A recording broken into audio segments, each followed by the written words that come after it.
Le savais-tu? Chaque nuit, ton cerveau libère une hormone invisible qui va décider si tu dors bien ou mal.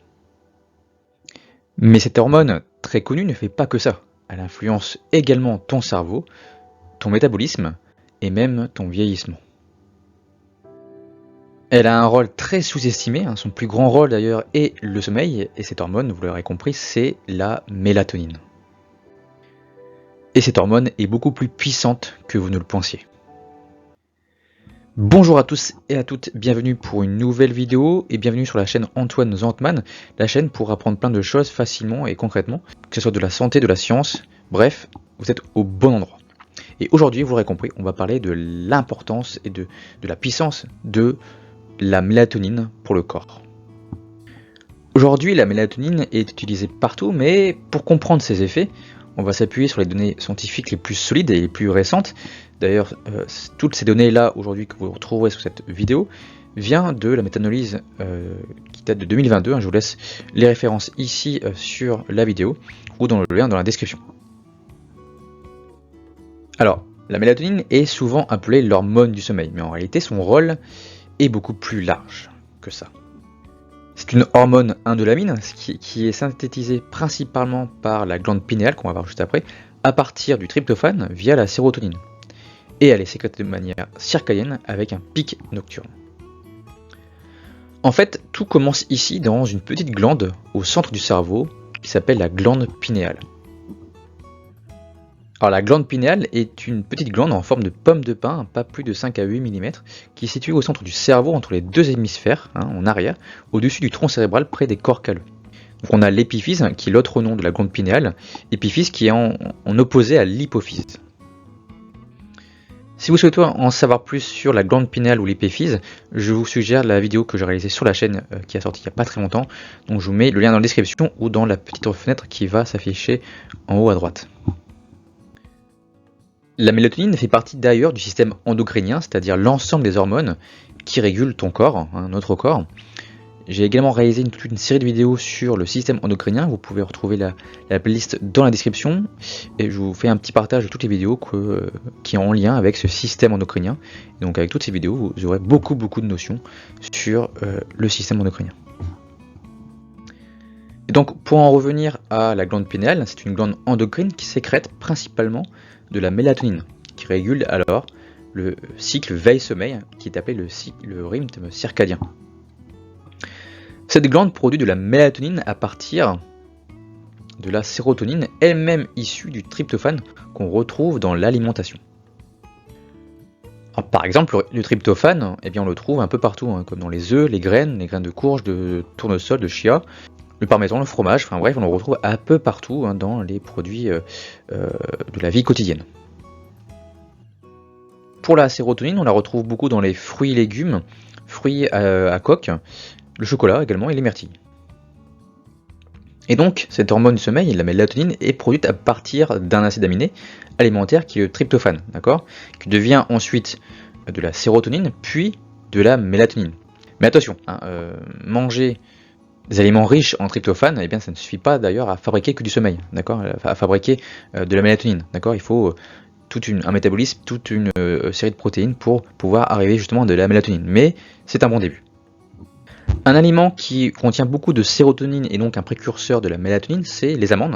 Vous prenez une poignée d'amandes, vous avez votre stock de sérotonine que le corps peut absorber, d'accord. D'ailleurs, et je ne sais pas si vous savez, mais si vous prenez une petite poignée d'amandes, cela peut faire disparaître un mal de tête. Alors, et maintenant, on va voir comment fonctionne réellement la mélatonine. La mélatonine a une sécrétion dite nocturne qui est déclenchée par l'absence de lumière. Donc, dès que le soir arrive, dès qu'il y a une baisse de luminosité captée par l'œil, on a de la mélatonine qui est créée. Et donc, la mélatonine est influencée par la présence de lumière. Donc au fil de la journée où il y a du soleil, où il y a de la luminosité, il n'y a pas de mélatonine, d'accord. Mais dès que le soir arrive, par exemple vers 20 h, on voit qu'il y a un gros pic de mélatonine qui arrive, et le gros pic est vers minuit, 2 h du matin, car l'obscurité stimule la mélatonine. Donc la mélatonine n'est pas un somnifère, c'est un signal biologique qui indique à ton corps qu'il fait nuit. En fait, la mélatonine est un peu l'interrupteur du corps, hein, qui dit au cerveau, qui dit au corps, eh bien que c'est le moment de dormir. Jour, nuit, jour, nuit, jour, nuit, jour, nuit, jour, nuit. Donc la lumière inhibe la mélatonine, donc diminue la mélatonine, et l'obscurité augmente, active la mélatonine. Ici, on est au cœur du système, hein, dans le noyau suprachiasmique, c'est l'horloge centrale de ton cerveau. En fait, elle reçoit, hein, ce noyau suprachiasmique reçoit directement les informations de la lumière via les yeux, hein, il est directement connecté au nerf optique, et donc à la lumière. Et donc quand il détecte de la lumière, eh bien ce noyau suprachiasmique va bloquer la production de la mélatonine, d'accord? Et quand il fait sombre, donc il y a donc moins de lumière rapportée par la rétine et le nerf optique, donc il va venir relâcher le frein, et c'est là que la mélatonine est libérée. En fait, ton cerveau ne décide pas quand il faut dormir, en fait il décide s'il fait jour ou nuit, en gros, et il le dit au corps. Grosso modo, pour bien comprendre, les yeux captent la lumière du soleil, transmettent l'info à une horloge centrale, qui contrôle la mélatonine. Alors chez nous les humains, nous sommes une espèce diurne, donc la mélatonine a un effet dit hypnotique, un peu plus somnolent. Par contre chez les espèces nocturnes, la mélatonine a un effet éveillant. Donc c'est l'inverse de nous en fait. Donc si on résume un peu ce que dit l'étude sur le rôle de la mélatonine, eh bien elle favorise l'endormissement, elle régule les cycles veille-sommeil, donc le rythme circadien. Elle participe à l'ajustement des rythmes circadiens, par exemple le décalage horaire, bien, il y a un rôle important de la mélatonine pour bien diminuer le décalage horaire. Elle a un rôle antioxydant protecteur du cerveau qu'on verra juste après, et puis va venir, par contre ça, hein, l'inconvénient c'est qu'elle va venir inhiber un peu la puberté, qui va venir freiner les gonades, hein, les organes sexuels. La mélatonine est très utile dans plusieurs cas précis, notamment les troubles du sommeil avec insomnie légère ou retard de phase, hein, avec les décalages de nuit ou de jour, surtout pour ceux qui travaillent de nuit. Elle est utilisée également pour les dépressions saisonnières, avec par exemple le manque de lumière hivernale habituelle, et est utilisée également pour lutter contre le jet lag.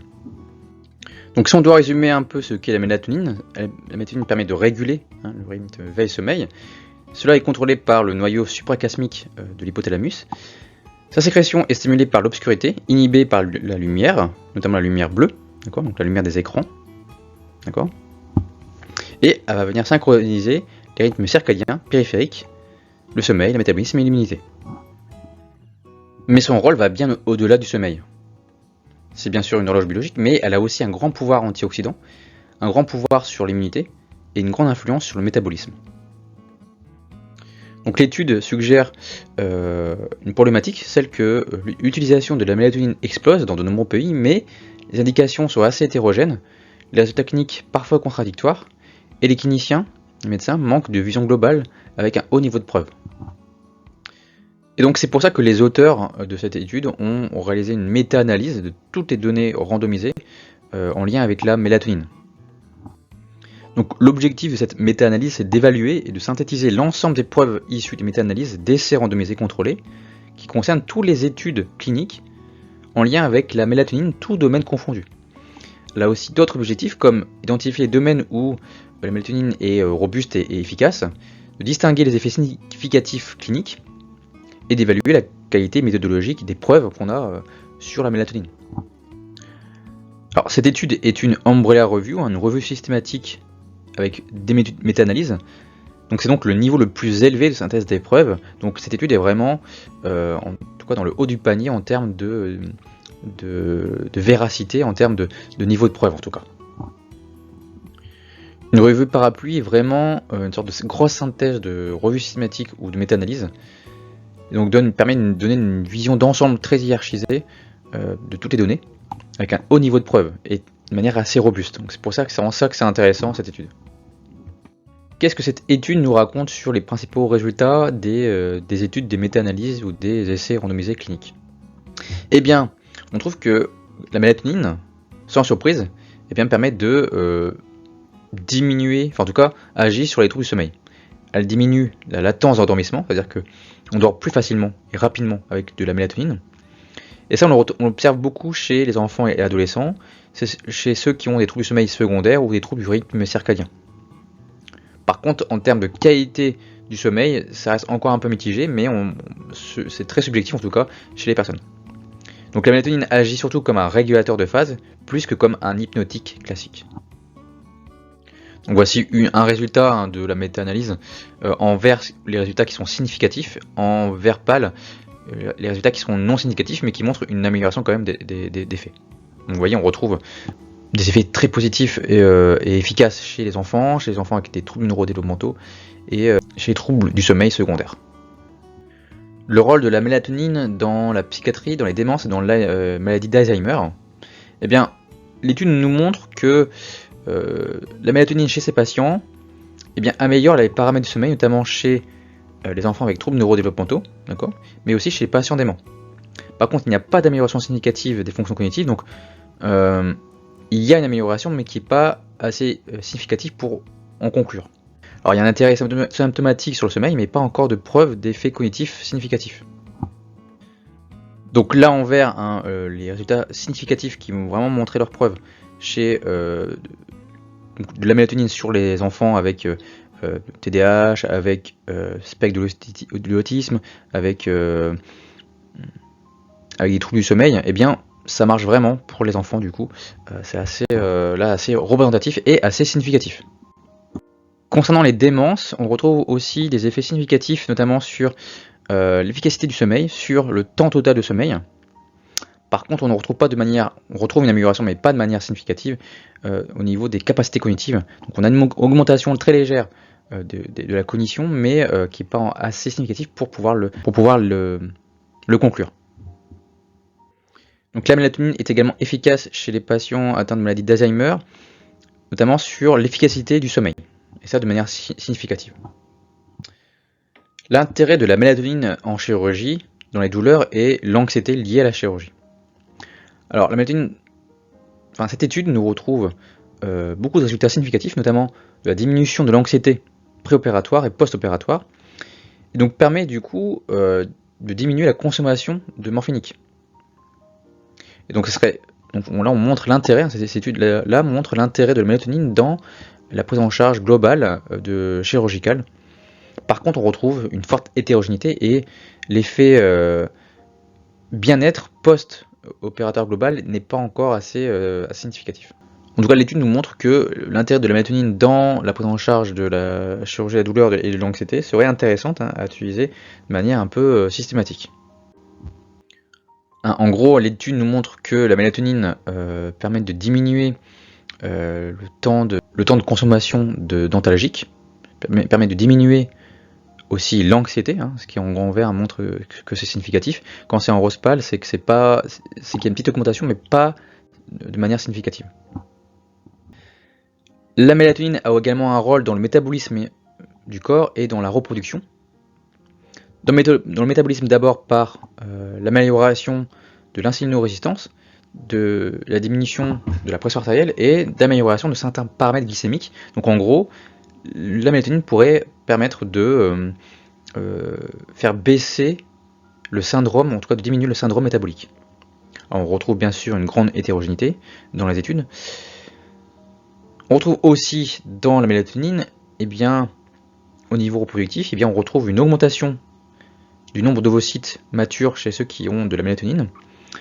On retrouve une augmentation des embryons de bonne qualité, par contre pas de preuves solides sur le taux de naissance vivante.